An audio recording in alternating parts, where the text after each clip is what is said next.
কলম পত্রিকায়, বিশেষ এক পত্রিকায় প্রথম পাতায়, যেটা চিরজীবন আমরা দেখে আসছি যে রেড রোডে দুই নামাজ হতে, ঈদের দুই নামাজ হতে, কিন্তু আজকে যেটা একটা খবর পেলাম যে প্রথম পাতায়, একটি কাগজের প্রথম পাতায় দেওয়া হচ্ছে যে সেনাবাহিনী ঈদুজ্জোহা নামাজের অনুমতি দিল না, সে একটা খবর প্রকাশিত হয়েছে। এই নিয়ে আপনার বক্তব্য কি হুজুর?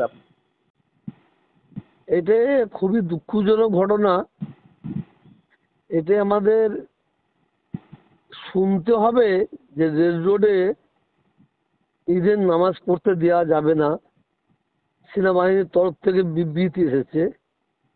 এটা আমাদের জন্য খুব লজ্জা এবং খুব দুঃখজনক ঘটনা এই বাংলার জন্য। কারণ এখানে দীর্ঘদিন ধরে ঈদের নামাজ, বকরা ঈদের নামাজ হয়ে আসছে, এবং এইটা নিয়ে নাকি, যেটা কলম কাগজে দেখলাম, এটা নাকি হাইকোর্টেও গিয়েছিল। আচ্ছা আচ্ছা।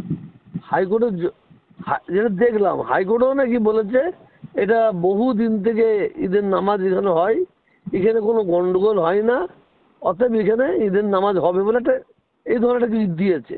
আচ্ছা আচ্ছা। কিন্তু দুঃখের বিষয়, বিজেপি সরকার ক্ষমতায় আসার পর থেকে এরা এই বাংলায় যতদিন পর্যন্ত অশান্তি না করবে ততদিন ওরা ক্ষান্ত হবে না। কিন্তু বাংলার মানুষ আমরা ওই ফাঁদে পা দেবো না। হুজুর, মুখ্যমন্ত্রী মমতা বন্দ্যোপাধ্যায়, এক মিনিট, হ্যাঁ, ওই ফাঁদে আমরা পা দেবো না। কারণ বাংলার হিন্দু মুসলমান আমরা সবাই বুঝে গেছি, জেনে গেছি বিজেপি RSS এর মেন মতলবটা কি। আজকে যে রেড রোডে ঈদের নামাজ হয়, আপনি ইতিহাস ঘাঁটলে হয়তো পেয়ে যাবেন ওটা মুসলমানদের বাবার সম্পত্তি, ওটা ওয়াকফ সম্পত্তি, হয়তো ঘাঁটলে পেয়ে যেতে পারেন। আচ্ছা আচ্ছা। হ্যাঁ হ্যাঁ। আর এটা দীর্ঘদিন ধরে আসছে। আচ্ছা।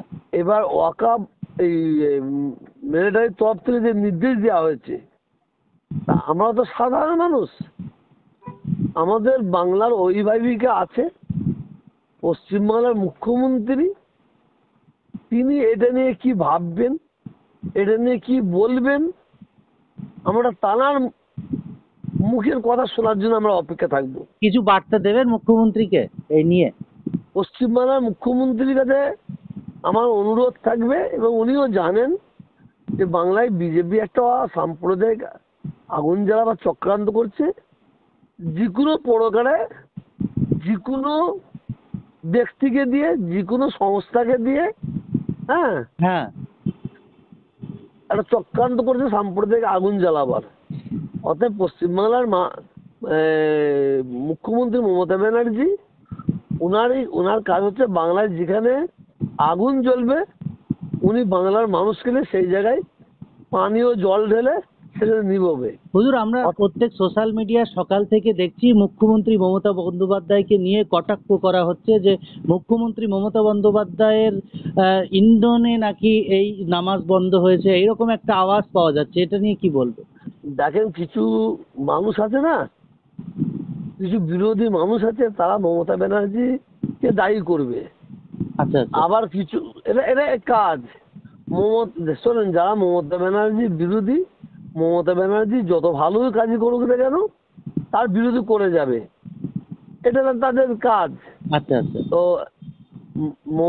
মুখ্যমন্ত্রী মমতা ব্যানার্জি যে তিনি এই